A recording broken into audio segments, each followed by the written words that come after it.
primera vez, los precandidatos colorados a la presidencia de la República se enfrentaron cara a cara en el programa Lunes de Mina. En el debate televisivo, Santiago Peña y Mario Abdo Benítez dieron a conocer sus propuestas con vistas a las elecciones internas de la ANR.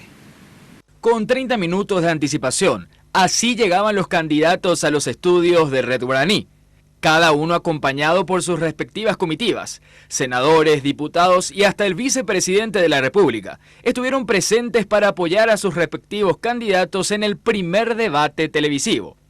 El primer punto de debate fue el tema del empleo y la pobreza. La pobreza y los procesos de reducción de la pobreza son procesos. Esto no se puede medir de un año a otro y decir hubo un éxito o hubo un fracaso. En los 4 años de este gobierno se ha reducido en 28% la pobreza con respecto al promedio de los 4 años anteriores. Solamente en el gobierno de Horacio Cartes aumentaron los índices de pobreza y de pobreza extrema. O sea que evidentemente esta gestión de gobierno, que ha sido una de las muletillas de campaña del presidente Horacio Cartes, donde él mismo decía que si la pobreza le vencía iba a considerar un fracaso su gobierno, no lo digo yo, dice la Dirección General de Estadística y Censo, de que ha aumentado la pobreza y la pobreza extrema en el Paraguay después de casi 17 años, donde nunca han aumentado los niveles de pobreza y de pobreza extrema. Las primeras diferencias salieron a la luz con el tema de la seguridad. Y lastimosamente el Senado, incluido el senador, rechazado en un proyecto que era justamente para fortalecer la seguridad ciudadana.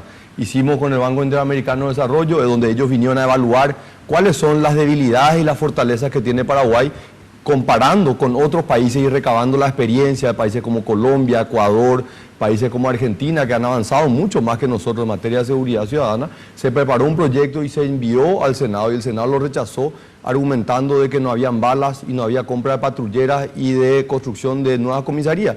Pero también hay que ser muy realista. Hoy tenemos de los 25.000 oficiales de la Policía Nacional, solamente están a disposición 14.000, porque tenemos cerca de 10.000 que están en guardias privadas, inclusive con legisladores que están entre 15 y 20 de seguridad, miembros de la seguridad. ¿Cómo va a funcionar la policía si está en manos de José Ortiz? Hoy vimos en tapa de todos los diarios.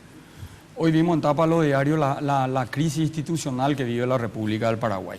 Acá no hay policía que funcione si está a cargo de José Ortiz. Hoy vimos los cruces de llamada, que seguramente sí continúa, porque ese es el modelo a derrotar, el modelo donde está toda la corporación del Estado al servicio de organizaciones delictivas. Entonces ese es el modelo imagínate lo que hoy vimos, Mina, en los medios de comunicación. Eso es lo que nosotros venimos, y Dios me bendice, porque justo salió tapa hoy en este debate. Respecto al tema narcotráfico, ambos coincidieron en que es necesario combatir al crimen organizado de manera transnacional.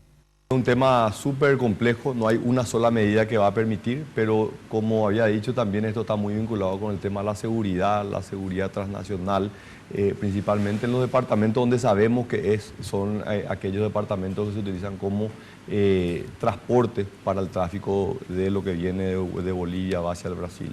Entonces ahí claramente es fortalecer los órganos de control, la SENAT es fundamental. El narcotráfico y la mafia organizada funciona perfectamente en el Paraguay.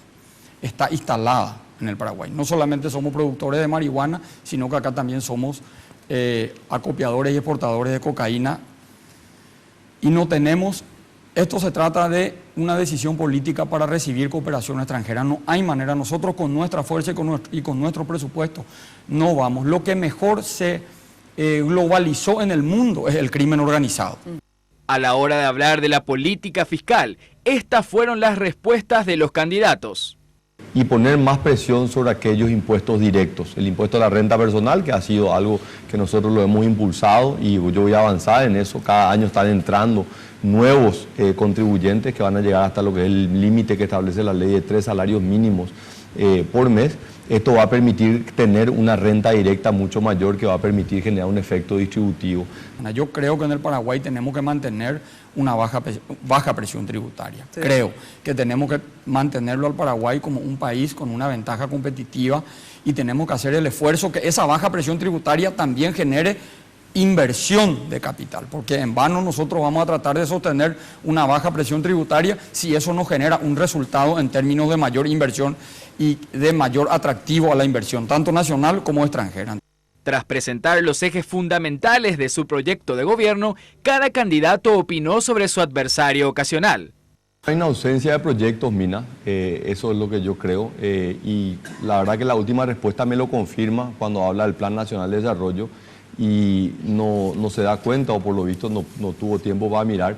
Esto no es un plan del gobierno, esto es un plan del Paraguay. Hay 2.000 líderes de la sociedad civil, trabajaron durante 14 meses entre agosto del 2013 y diciembre del año 2014, y es de cumplimiento obligatorio para el sector público. Primero, acá tengo el Plan Nacional de Desarrollo, o sea que conozco perfectamente, y lastimosamente es un papel con letra muerta donde hace más bien evaluaciones de la situación real y no propone nada, primero. Y lo que yo critico, y me duele decir esto que te voy a decir, Mina, y lo voy a decir a Santiago, porque dije en el programa de Germán, su integridad.